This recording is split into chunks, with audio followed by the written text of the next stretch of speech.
With us today are Gregg Dorman and Kevin Woolf of Seyfarth Shaw, two commercial real estate attorneys and partners at Seyfarth, and really happy to have them here with us today.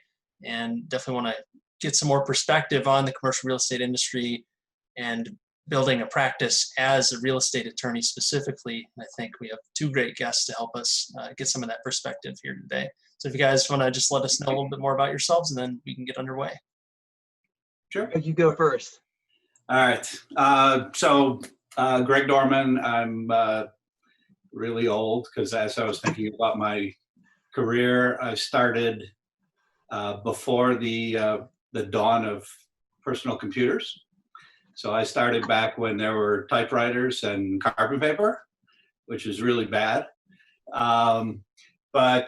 Anyway, so my story going back to law school, which is really kind of humorous, is I interviewed with Seyfarth Shaw, and my friend who interviewed with them on campus, I remember this day like it was yesterday, walked out of the room, said that was the weirdest interview I've ever had in my entire life, and he walked away.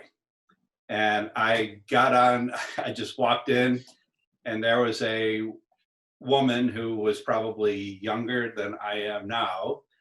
And we proceeded to stare at each other for about 2 solid minutes. There was no talking at all. And it was super uncomfortable. And I didn't know what to do. So I just said, "You have my resume?" She said, "Yes." No questions. She didn't ask me a single thing. And I said, "Can I tell you anything? Is there anything you want to know?" Didn't even answer. So I literally sat there another minute, and then I'm like, you know what? If this is the representative of this firm, I don't want to be there. So I just kind of got up and shook her hand, said, "Thanks for the interview. If you have any questions, give me a call," and left. And my friend, who has been a partner at Cat & Muchin for forever on their executive committee, had the same exact experience. When I got to this firm 18 years ago, that same partner was retired, but 2 doors away from my office, which was a little bit uncomfortable. But anyway, so I went to Loyola Law School in the city.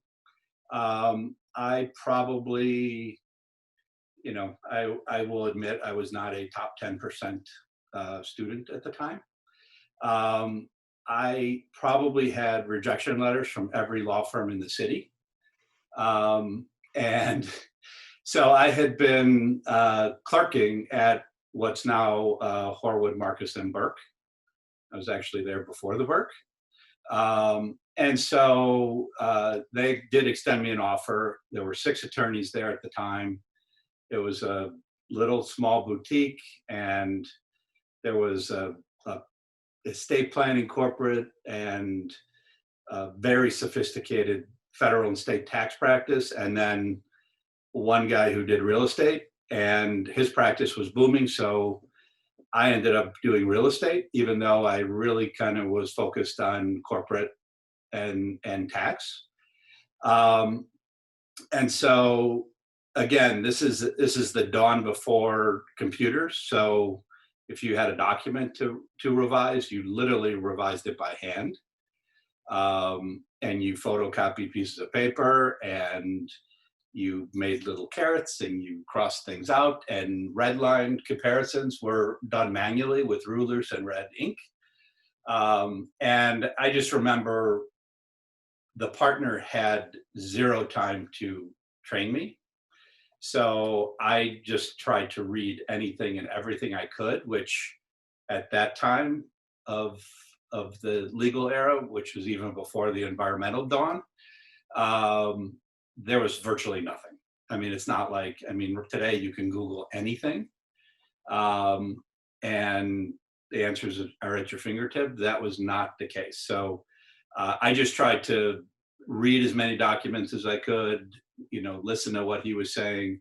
But he was a real shoot from the hip kind of guy. So I ended up there a year, and this was now 1985, so now you know how old I am. And there was a boom in the city of Chicago, so there were a lot of firms hiring, and a lot of the firms that I had what I call bullet letters, from my law school interviews, were now somewhat interested in me because I had a little bit of experience. And so I ended up at Rudnick and Woolf, which is now what you know as DLA Piper. Before it was anything even remotely like it is today. I mean, I think I was attorney 110. And that at that time, that was a big firm for the city. And so I ended up working with a young partner who literally was like the Doogie Howser of law. She was like graduated high school at, I don't know, 12. I mean, I think she graduated law school when she was 17. And she was like the Northwestern Law Review editor. So everything I drafted was, I mean, at that point, the whole page came back. I just called it, it was like bleeding because the page was just red. And after 2 years of kind of that nonstop, I kind of got it. And after a while, I kind of picked up her drafting style, and started to, figure out the drafting. So as I was giving her things, the things that came back to me were more stylistic as opposed to substantive. Anyways, so I stayed there for about 3 years. She went in-house with a developer, and I followed. And it was kind of a little, I really did like real estate development work. We had been doing work for this client while we were at Rudnick. And it was an opportunity to kind of be in the client's office and kind of see the process from start to finish.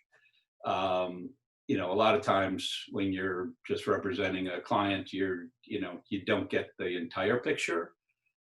So we did that for about 3 years, which that was an incredible experience for me to kind of get kind of that in-house experience. And then the recession of 91 happened. So we came back downtown. We merged our practice with a couple of corporate and securities guys from Rudnick.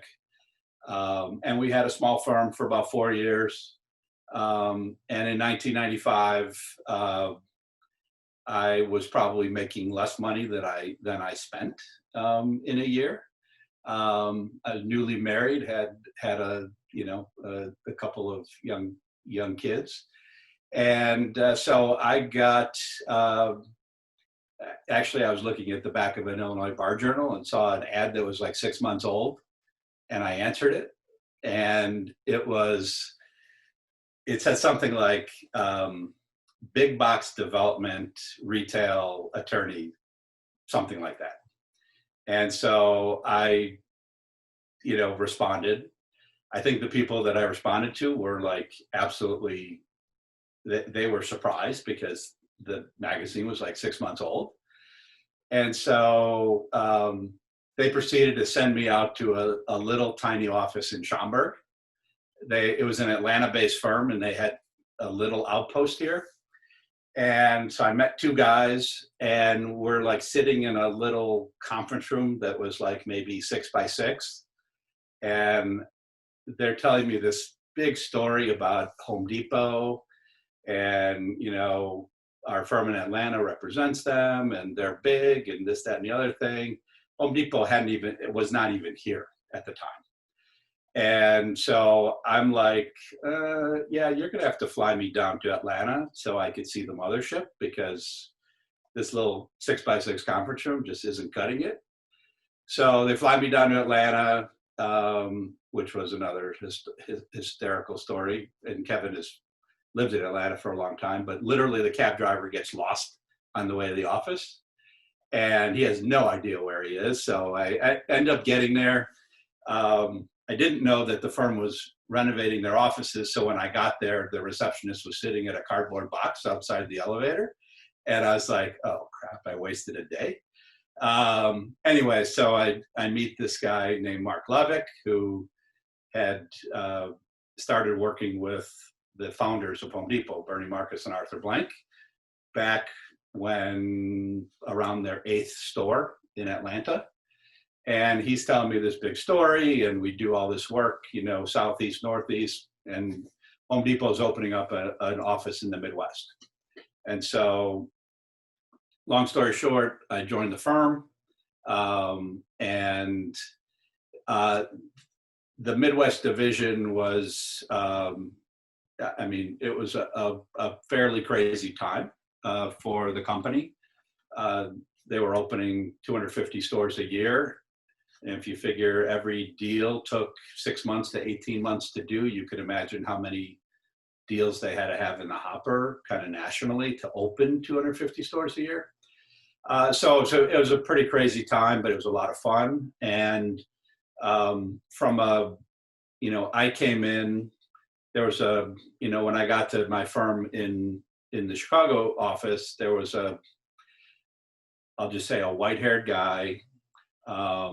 He had been general counsel at a sporting goods chain in Houston, and the Atlanta office hired him to open the Chicago office. And I kind of expected, you know, him to be the lead, but I could tell he was not a particularly aggressive person. So, for example, Home Depot's offices were in our building in Schaumburg, and we were 2 floors above them. This guy would literally send the Midwest real estate director a fax and would wait like weeks for a response. So I would go and I would camp outside this guy's door until he saw me, and I got answers. And over time, you know, the Home Depot real estate department started to realize that I was the one that was sweating the details for them, and I was the one that was taking ownership of their work, which is what I tell every associate that I interview with are 2 of the most important things you can do, is sweat the details and take ownership of all of your work assignments. Because I have to tell you, I've seen a lot of young attorneys, you know, whether they view it as a career, a job, sometimes they just look at things as assignments. And I have an assignment from that partner, and I have an assignment from that partner. And it's like, I go from point A to point B, and I run as fast as I can, and I give it to you, and that's kind of the end of it. The associates that I have seen that have succeeded, I would say generally have been the ones that were the most detail-oriented, the ones that took ownership of their projects, the ones that followed up. So, I mean, I will modify any document that comes to me, whether it's from a partner of my own or a partner in another firm. And, you know, I had one associate in particular who literally every time I generated a red line draft, he would review it. He would come to see me the next morning, and he'd ask his questions. Why did you do this? Why did you do that? Some were substantive, you know, responses. Some were stylistic. But he started to kind of put the pieces together very early. And so, and that's kind of the, you know, what I would consider a beneficial trait as an associate.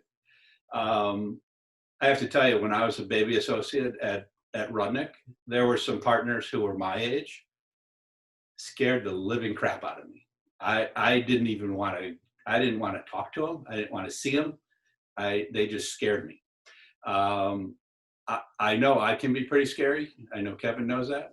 But you know, notwithstanding our age differences, I mean, the associates that I think advance further in firms are those that kind of put that, I mean, obviously you have respect for your elders, but I mean, you're working as a team, and, you know, there needs to be a communication and, you know, some rapport.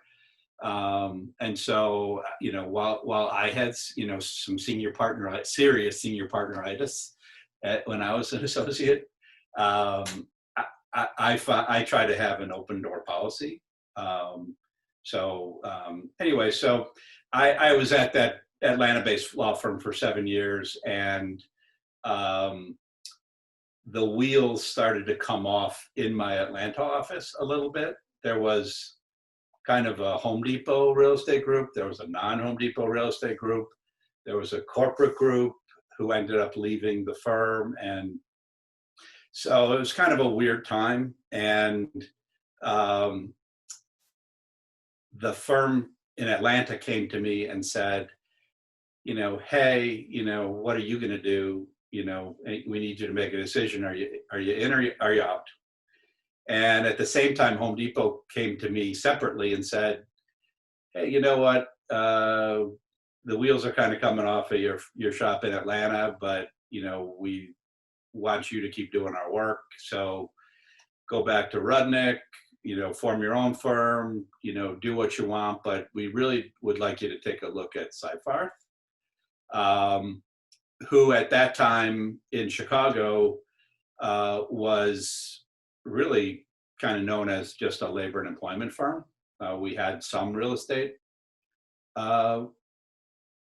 attorneys. That was a time when if you were you were kind of in a corporate group, and you know, you were corporate real estate, you were anything that was transactional. But you know, the managing partner had, you know, was telling me this big story. We're going to grow a transactional practice. I think we had, so the group that Kevin was in Atlanta was at the firm when I got here. So there were, I don't know, say 20 attorneys in Atlanta. There was maybe 1 in Boston, and then 6 in Chicago. Over the course of time, that group kind of morphed into, you know, 130 plus real estate attorneys. You know, and in a way that is not, you know, we weren't a service firm. We're a kind of a self-supportive, self-sufficient practice. So we don't rely on business being imported from the corporate group or the bankruptcy group or other practice groups. Not to say that they don't send us work, but it's been a nice run. I've been at the firm, I think, 19 years now. So that, oops, sorry.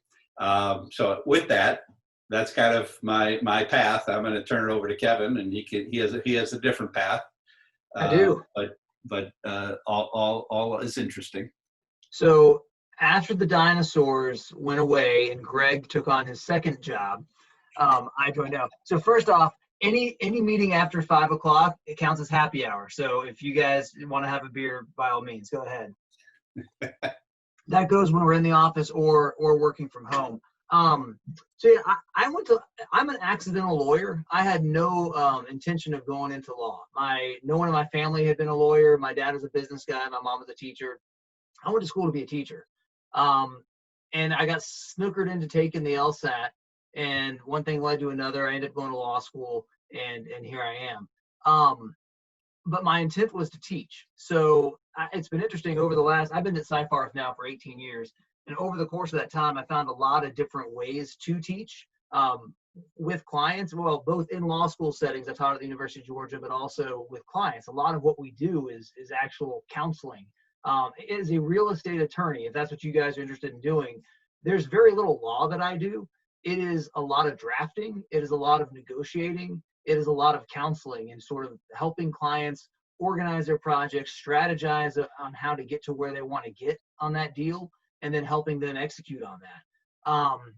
So I enjoy that part. I mean, if someone comes to me with a statute or a case, I don't even know how to use Westlaw anymore. I haven't used that in years. That said, I do help out with some litigation just for fun, where I think that a client's been wronged, and I'll get it teed up and tell our litigators what I think might be the strategy, and then they'll tell me that I'm crazy. But yeah, so it's a different type of gig.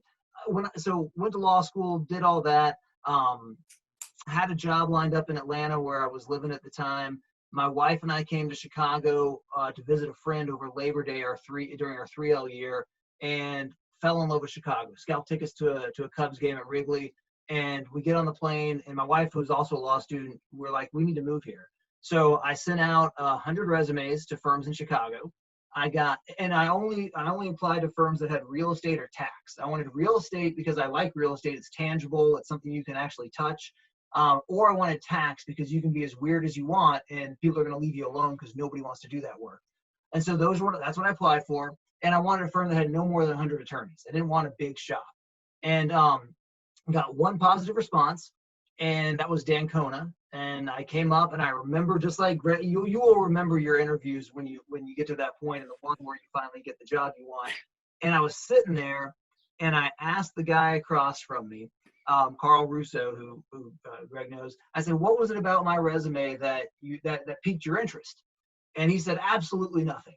My secretary thought you sounded cute," because I literally lived in a log cabin in Arnoldsville, Georgia at the time. Went to the University of Georgia, by the grace of God, had running water, and came up to the big city of Chicago. And so that was why Carl had me in, because I think he thought it would be fun to interview a redneck like me. And lo and behold, they were desperate. Times were good, and so they gave me a job. I was there no longer than 5 minutes on my first day, and they said, "Welcome to Dancona. We've merged with Seyfarth. You get a raise." I'm like, that is awesome. Well, I can't wait to see what happens on day 2. In fact, I got 2 raises before I actually got my first paycheck. It was fantastic. That was 2003 and crazy times. So quickly went from the little 90 attorney firm to Seyfarth, which at the time probably had 600 attorneys, if that. Now we've got 900 and some odd around the globe. And I've been here ever since. I spent time in the Chicago office, went down to Atlanta for 12 years in that office, came back up here. And now, having learned from folks like Greg, I lead our Chicago group, and we do what we do. And it's a good gig. Like, if you're looking to go into the law if you're looking for, and Greg may disagree, but as I look at my litigator colleagues, I really feel like I've got the lower stress job as between us and them. They have people that every time they pick up the phone, they're trying to undercut them, screw them, figure out some way to dupe them. In real estate, yeah, you're fighting to get a good deal for your client. But at the end of the day, my client wants to lease, their client wants to lease to us. I want to buy, they want to sell. Like, there's actually some sort of mutual goal, which is probably the part that I enjoy the most about real estate. I do call myself a transactional attorney. I have found over the years, when we went through the first dip in 08, 09, I picked up a secondary practice doing outsourcing deals. So these are cloud computing, server transacting, all sorts of things with tech. And I held on to it. What I learned was the same concepts apply, whether it's dirt or whether it's computers that you're buying and selling. Indemnification works the same way. Contracts work the same way. It's different jargon, but if you can pick it up, you can do all of it. And then having clients that will hire you for both their real estate deals and their cloud computing deals is kind of cool, because you realize they're hiring you because they think that you're capable and not because you're just a niche practitioner. So in any event, did that, and also picked up a third ancillary practice. And I only mention this to sort of try to open y'all's minds a little bit about what it means to practice in a big firm. So we've got a consulting firm inside the law firm that is called Seyfarth Lean Consulting. It does Lean Six Sigma work. So if you think about Six Sigma, Motorola, Caterpillar, people that, companies that manufacture widgets, many of them took the Six Sigma path, where it's all about reducing the number of defects per million, widgets produced. We took that philosophy, that discipline, and applied it to the delivery of legal services. And we started doing this it was about 15 years ago now. And we've had some success. I mean, it hasn't taken over the firm by any stretch, but within the right context, it can actually be pretty powerful. So, for example, my practice now is I do a lot of retail work. A lot of it's for Chick-fil-A, and they've been a great client for the past 15 years. We've touched, at this point, they have about 2,500 locations across the country. We've touched about 2,300 of them. And the only way you can do that at sort of a high volume is if you figured out some of the techniques, some of the disciplines from Lean Six Sigma to figure out how to do that work efficiently. Because most of my work is fixed fee. So I don't have the ability to just crank out hours. I've got to be smart about what we do. So all that said, I've been able to create a practice that keeps me from getting bored because there are 3 different aspects to it. Allows me to offer more to clients than just real estate, and to a certain extent is a little bit countercyclical. If one of them is, if real estate's having a dip, the corporate work tends to pick up, or the consulting work, or whatever it may be. But largely it's just to keep myself from getting bored, because doing the same thing day in and day out, like anything, whether it's a workout routine or your job, you got to find some way to keep it interesting. So that's a little bit about my background. Jack, I'll turn it to you to ask any questions or to steer the conversation however you like. Sure. Greg, you mentioned that the Seyfarth team, the real estate department at least, is self-sufficient.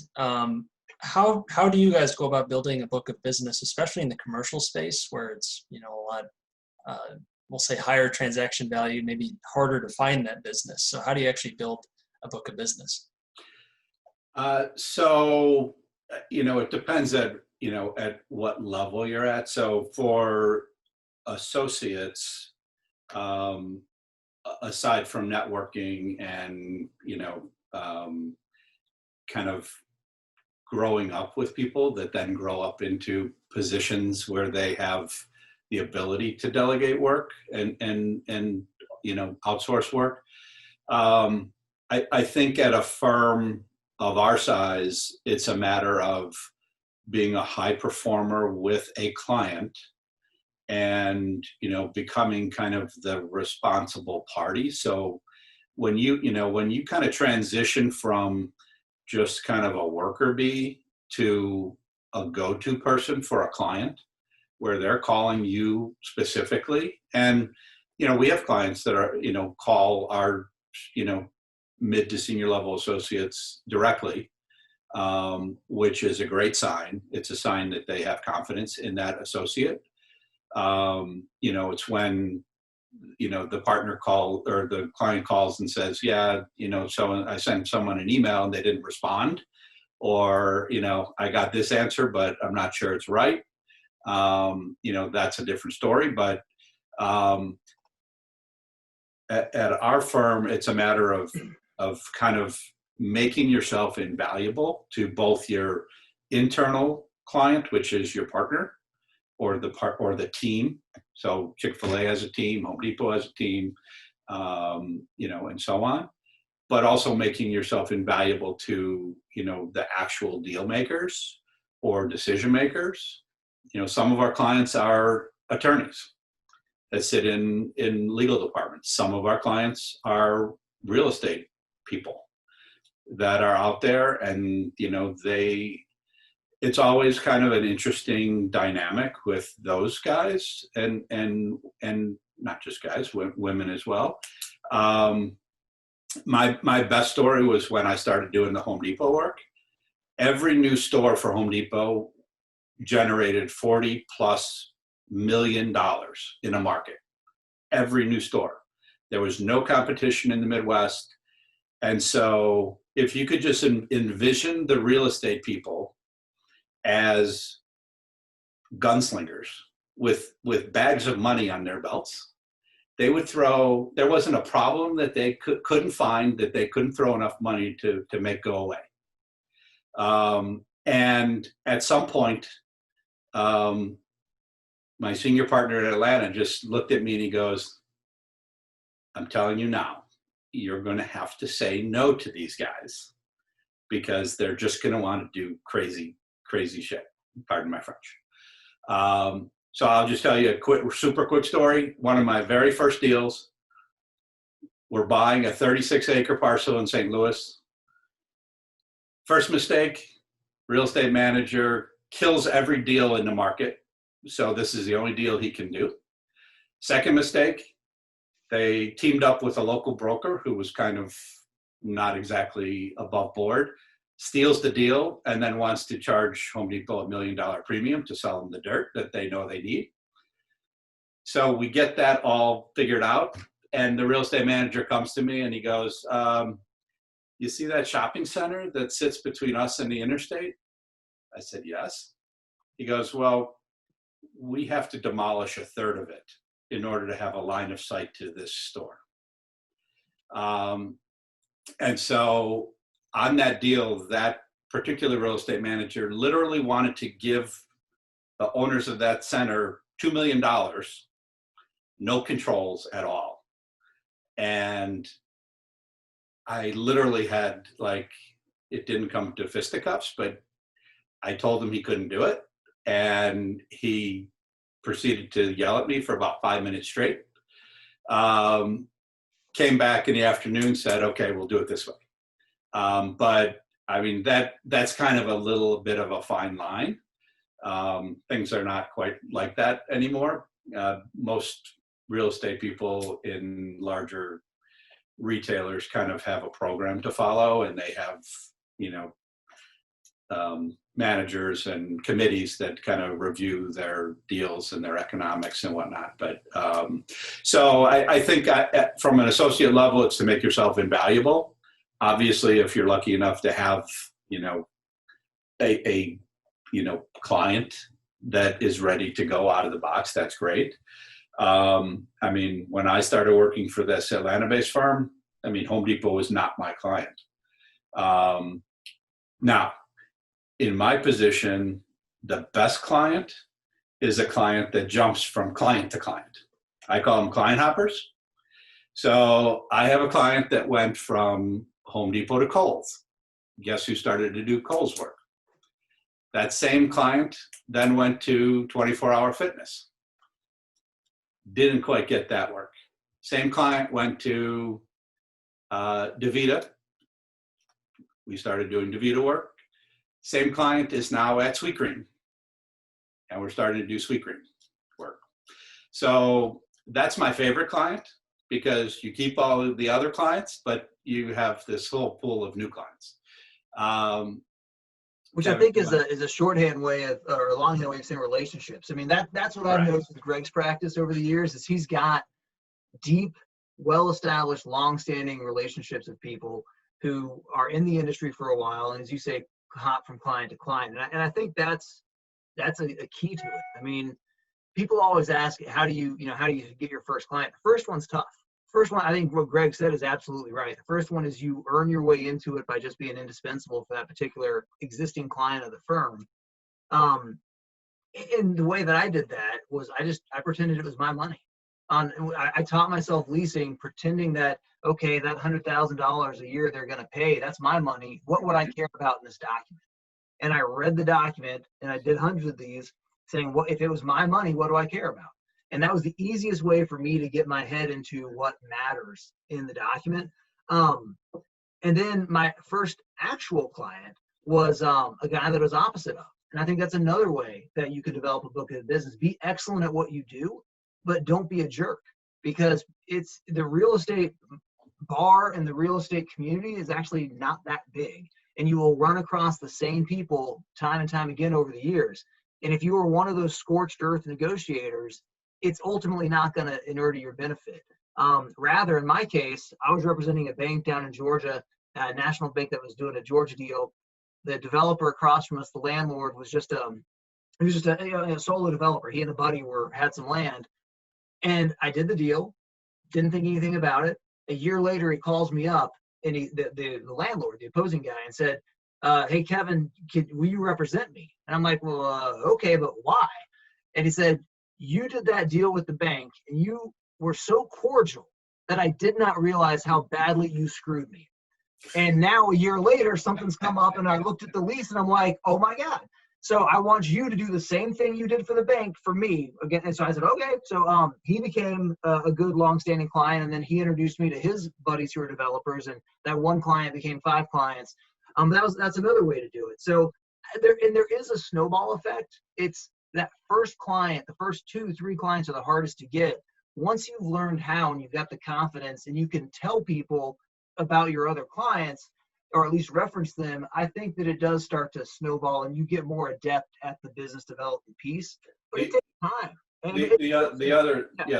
the other way, Kevin, you know, when I got to Seyfarth, we have a partner by the name of Jay Giddles, and he's just a kind of a masterful marketer. So he is always, I would say, well, he knows a lot of people, but aside from that, he's always, and not in their face, but at kind of regular intervals, he'll send them an email, how you doing? But it won't just be a, you know, how you doing? Do you want to send me business? It's a, hey, here's an article I thought you'd be interested in. That's it. You just, you know, send that. I did that with a guy who actually was an attorney at Rudnick, who went into private practice, moved out to LA, and I you know, anything that I thought might be interesting to him, I would send him a little article, whatever. Just kept in touch. In 2014, in September, he called me up and he said, "Hey, do you have any stadium development experience?" And of course I didn't, but I said, well, no, not stadium, but, you know, development's development. So, you know, whether it's a stadium, a hotel, an office building, whatever. Fine. Didn't hear from him. Ended up sick as a dog New Year's Eve, and my family completely left me at home. I get a call at 7:30 from this guy, and he says, I have a deal. I need to send you the LOI. We're going to develop a stadium. He had been with Mandalay Entertainment. He was with their baseball group, and they divested all their teams. And right when that was happening, he joined the second MLS team, the Los Angeles Football Club. And they were going to develop a stadium next to the Coliseum in LA. And so he sends me this, you know, letter of intent on New Year's Eve, and about 1,000 pages of documents. And the next 4 years, we developed a stadium, you know, Bank of California Stadium in Los Angeles. It was probably the highlight of my career, and it was super fun. And you still get tickets, don't you?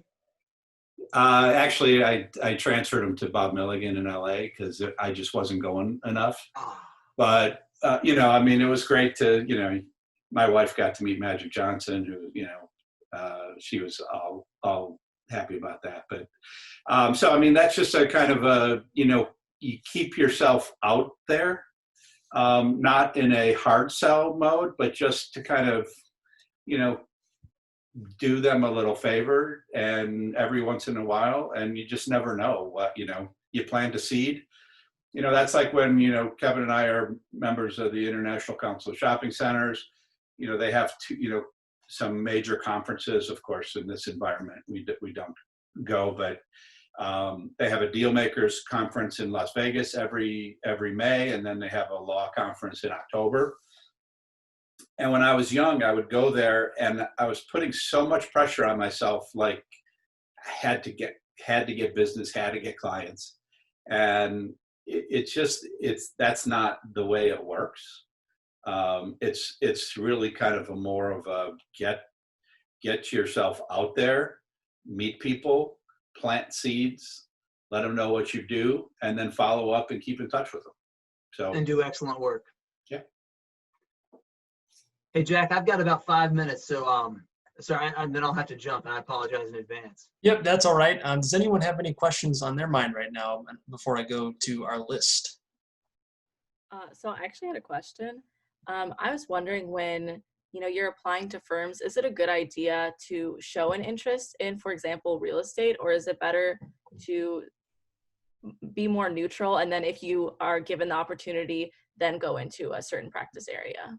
So I can speak from our perspective. When we are looking at candidates, we're looking specifically for people who are interested in real estate. In other words, And now it may be different at like this if you're looking for a summer associate type position, but when we're looking at associates, yeah, the resumes that come to my desk are those who have self-identified themselves as real estate folks. And the stronger the interest, the better, because that's particularly if you've got any real world experience, that's a huge plus, because it's one thing to come in and learn real estate on the job. It's another thing to come in having some real estate experience in the background that you can then apply to the legal piece of it. Thank you. Also, sort of going off of that, what's a good way to show that you have interest or gain experience like while you're in law school if you don't have, for example, that real estate background? I mean, you know, and I'll use Jack as a good example. This type of thing is great. I mean, getting involved in sort of all of you guys are self-selecting that you've got an interest in this by simply being on this call. So that's one way to do it, is to join organizations, lead organizations that have that do stuff within real estate. You know, and other than that, I'm thinking back to people that we've hired. One of the guys that we recently hired actually had, I think it was a part-time job, but in real estate, working with a brokerage company while he was in law school. That's awesome.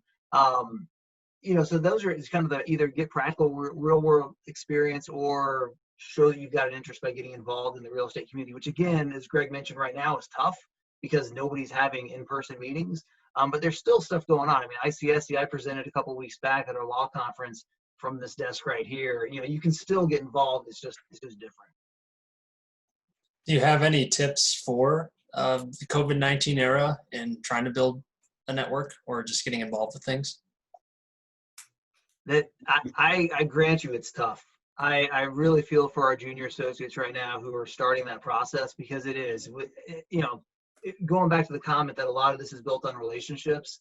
A lot of relationship building is done in person, and it's just hard. I mean, it's relatively easy for me now, 18 years in, to maintain relationships that I already established remotely. In fact, I see my clients on the screen more now than I ever saw them in person. But that would be a totally different experience if I hadn't already met them and knew them and gone to dinner with them, you know? So that's a long way of saying, no, I don't have a tip for you, Greg. Maybe you've got something better. I don't. It's just a sad time right now. Sorry, guys. I have a question. So I know, Kevin, you mentioned that a lot of what you do isn't really, I mean, like, you don't use Westlaw. How much of your legal education kind of like transferred when you were like a first, second, third year associate? So a good chunk of it, the how to think and the how to identify, you know, the issue spotting that you do in law school, like that, I think was the key thing that I took from law school. That and the writing, learning how to more precisely and concisely draft. I mean, to me, that's the two biggest skills that I look for in associates, and the two biggest skills that are hardest to find are drafting. And when I'm looking for drafting, I mean precision, where you draft something and there's not two ways to read it, because that just leads to disputes that keeps my litigators busy. So the drafting skills are number one, and then the negotiating skills. And to negotiate, you have to be able to spot those issues and then articulate the argument of why your client's position is better than the other guys. So that part of it transfers. The actual nuts and bolts that you learn in law school, like the case law and that kind of thing, for me, to a much lesser extent. I don't know the first thing about civil procedure. I don't even know where the courthouse is. I couldn't file a case if I had to. So none of that transferred because it wasn't relevant to my practice. But definitely the drafting and the issue spotting and the ability to articulate an argument with some version of confidence. That's what I took out of law school. And with that, guys, I'm going to drop out. Unfortunately, I got to pick up my child. So, Greg, I turn it over to you. All right. And, I appreciate you guys. Thank Thank you, Kevin. Appreciate it. So my answer would have been not much. I did not find the law school experience to be remotely similar to the legal practice. Most of what I gained was from observing, reviewing, drafting, getting, critiqued. Of course, I came from a pretty remedial it's kind of ironic that I'm even a lawyer, because I was in the Chicago public school system, and I literally think I was abducted by aliens when they were teaching grammar. because I had to, I'll just say it, I had to be tutored at U of I by an English professor before the LSAT on grammar. I don't know, that red book never even surfaced in my school. And so, you know, I was not the strongest in anything remotely related to writing. So the fact that I write virtually every minute of every day is super ironic to me. But most of what I mean, the legal drafting that you do in law school, I don't think translates to document drafting or even the simple skills. If I don't know if Jack circulated my drafting treatise.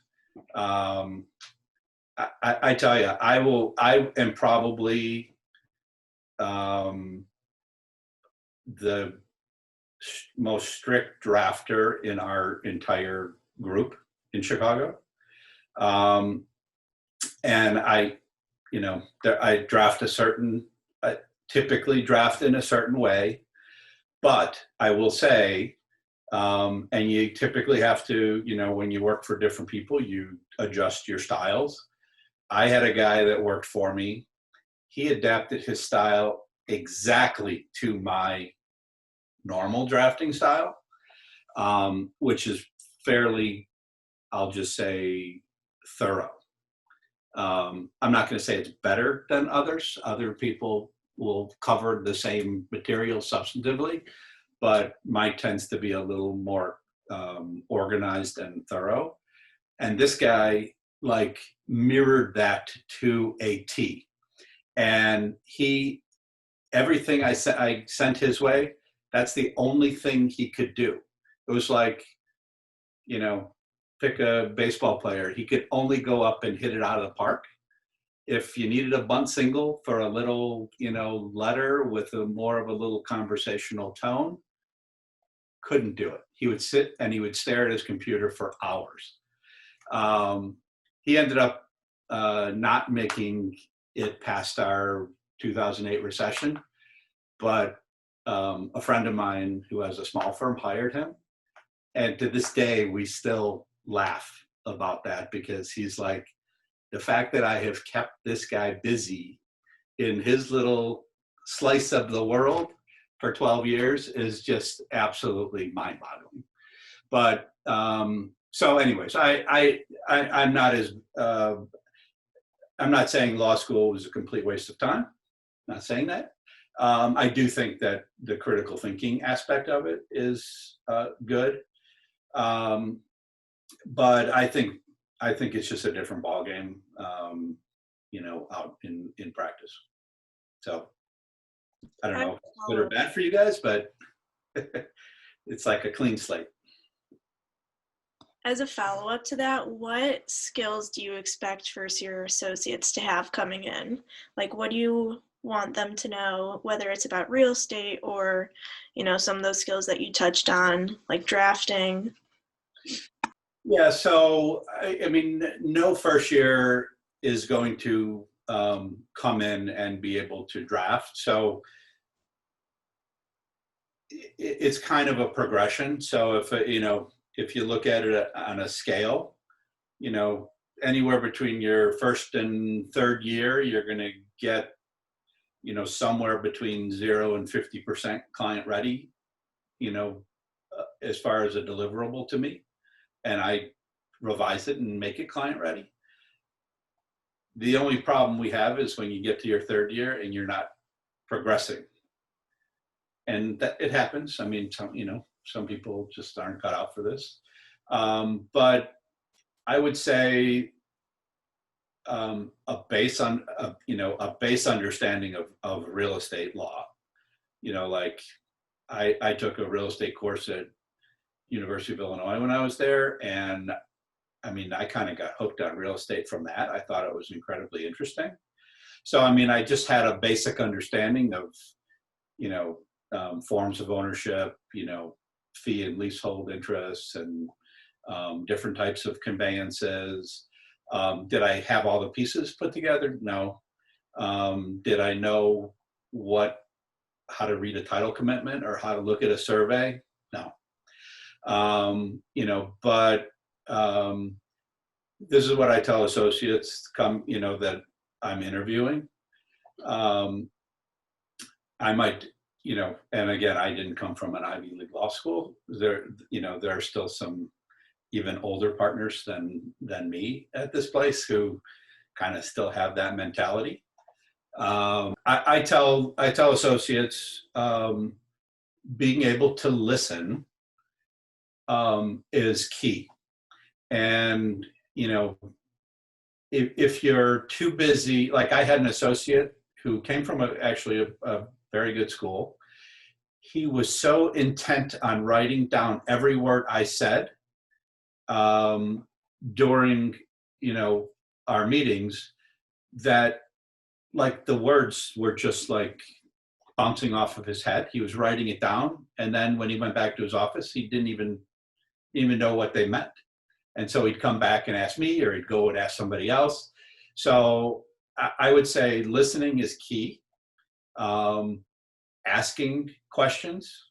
I am super scary, but if you don't get it, there's really no harm in saying, what do you mean by that? And everyone's got to start somewhere. Attention to detail. And when I say attention to detail, I literally mean scorched earth kind of detail. So if I ask someone to review a survey, I literally expect them to look at every frickin' mark on that plat.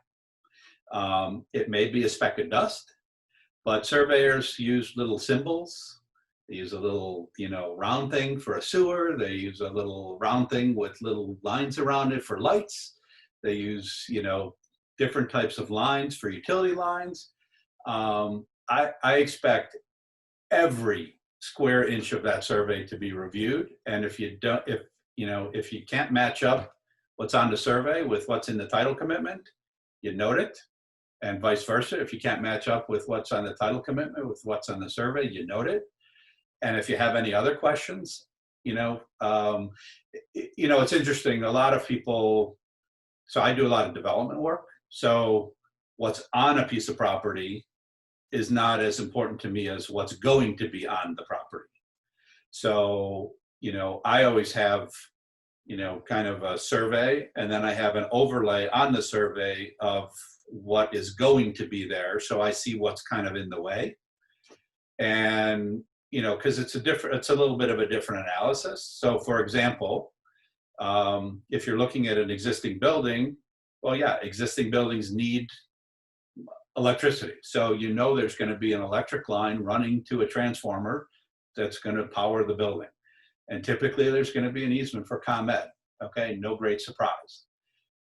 However, in a development scenario, you might have that easement sitting in a place where it has no relation to where the new building is going to be on the site. And that little ComEd easement might have some boilerplate in it, which is very special, which might say, you can't change the grade of the property within this easement area more than 2 inches without our consent. And so, immediately that's like, okay, that's a third-party approval. Third-party approvals in development world are bad. Just because you got to go, you got to go get them. You're not in control of third parties. So, when I look at a site, I kind of, like if I looked at a site plan, I kind of immediately, my brain is just wired to think in a certain way and ask questions. But so getting back to your question, detail, scorched earth detail, literally. Taking ownership, probably number one on my list. I cannot tell you how many people will kind of do an assignment, don't proof it, send it to me with a lot of typos, and it's kind of like, here, I caught the fish, but, I'm going to throw it on your desk and you fillet it and cook it. So, we are all in the legal community only as good as our last document. And, as an associate, you should look at your partners as your internal clients. You would never send a document like that out to a client. So why would you give it to a partner? But it happens all the time. And I think part of it is, I still print documents and I proof them, because a lot of times what you see on the screen isn't what you see on paper. A lot of younger people, I like to consider myself young, but I'm just not. I have two boys that are probably older than all of you. But, they're very screen kind of focused. I mean, it's hard now because we're all, for the most part, remote.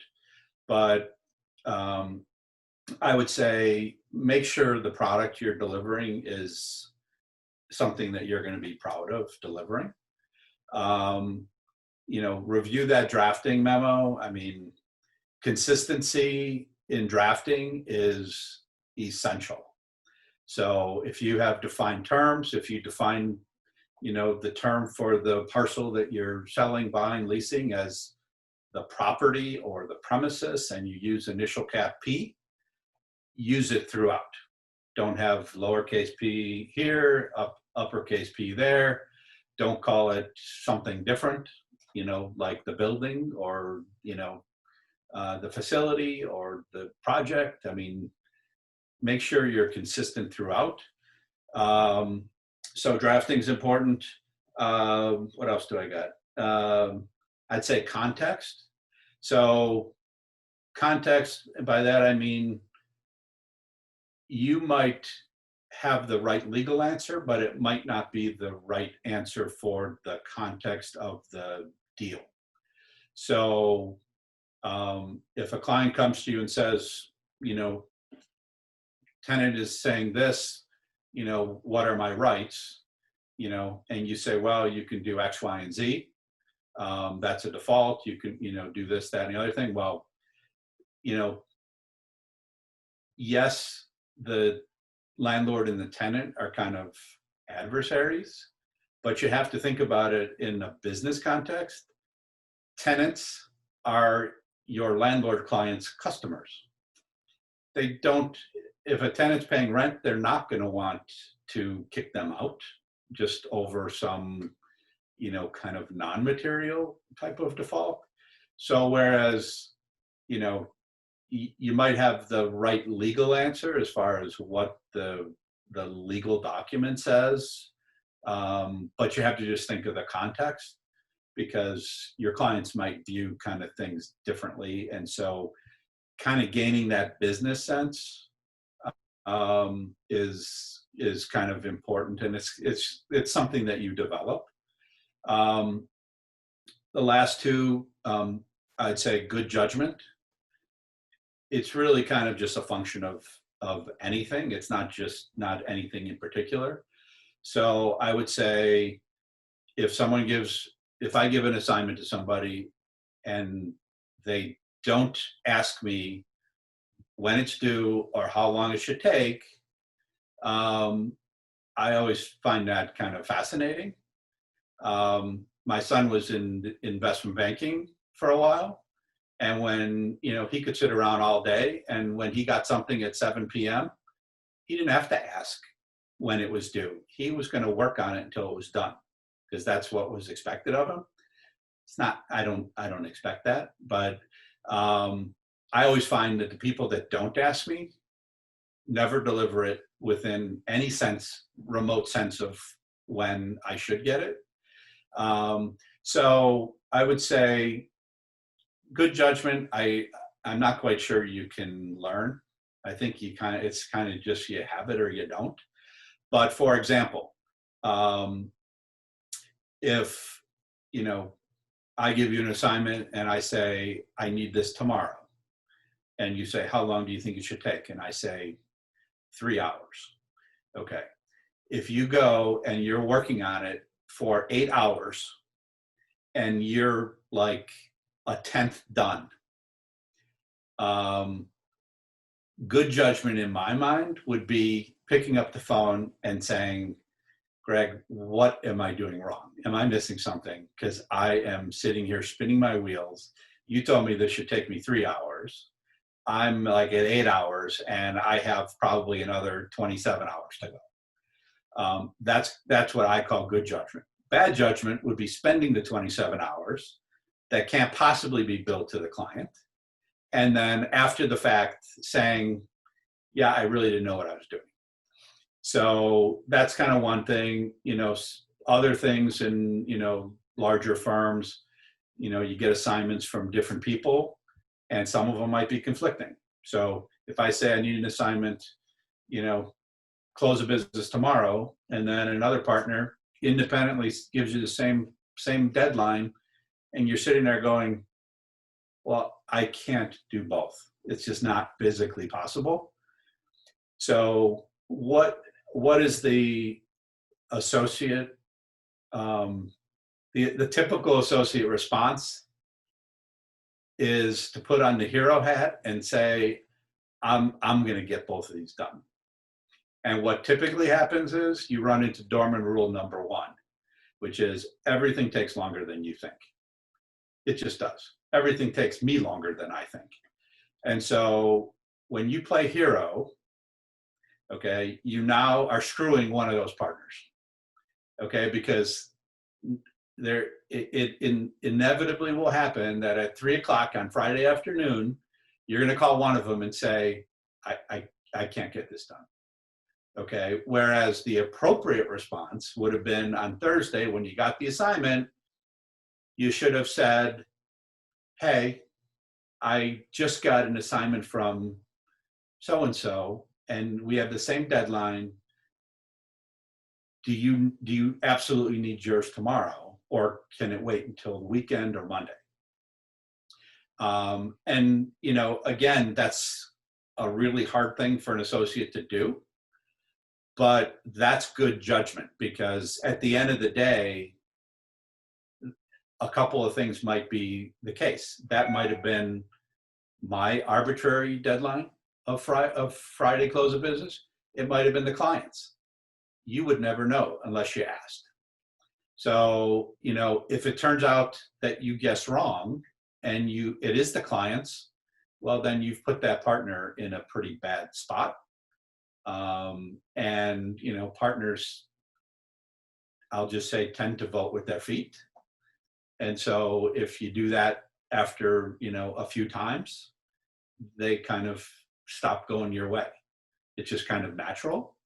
So open communication is the key. Don't play hero. Just assume everything's going to take you longer than it is, especially as a first year. But I can tell you, it doesn't get any better. I've been doing this for 35 years, and it's still, everything takes me longer than it should. And the other thing is, I would say, young lawyers have a tendency to regulate their time. Every partner knows that a first year is going to spend more time on something than they could possibly bill it. But you really do yourself a disservice by regulating your time by spending 5 hours and billing 2. I think you need to bill all of your time. It's just not a good. As a partner, yes, I can regulate my time. I can put down whatever I want, but that's just my prerogative. But as an associate, definitely do not do that. Okay. Anything else? That's about it, Greg. We very much appreciate you and Kevin for coming here. For anyone who has any additional questions, would it be all right if I shared your email, and I'll have to ask Kevin as well with them? Sure. All right, awesome. Well, thanks again for coming by. We very much appreciate it, and hopefully this was helpful for everyone. Our next webinar will be a couple weeks from now, and until next time.